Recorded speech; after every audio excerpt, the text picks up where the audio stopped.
هلا وشلونكم؟ اليوم سويت تمن ماش والأغلبية رادوا الطريقة. سويتها بطريقة البازل سهل بجدر واحد.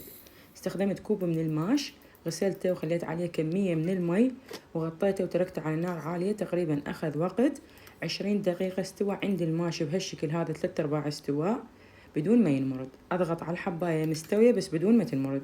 ضفت لها كوبين من التمن بدون لا غسل ولا نقع هالشكل هذا، وضفت عليه مقدار الملح وتركته تقريبا 10 دقائق. بعدها راح أصفيه.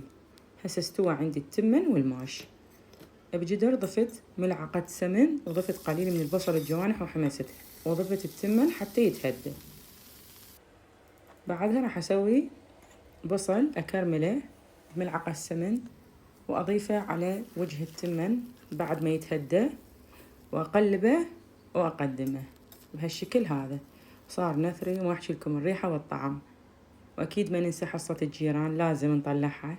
سويت وياه دجاج سلكته وخليته بالقلاية الهوائية بدل القلي، هوسة القلي. أخذ تقريبا 15 دقيقة حرارة 200 وطلع عندي جاهز. وهذا فطورنا، الدجاج والسلطة واللبن والطرشي علينا وعلى عيونكم بألف ألف عافية.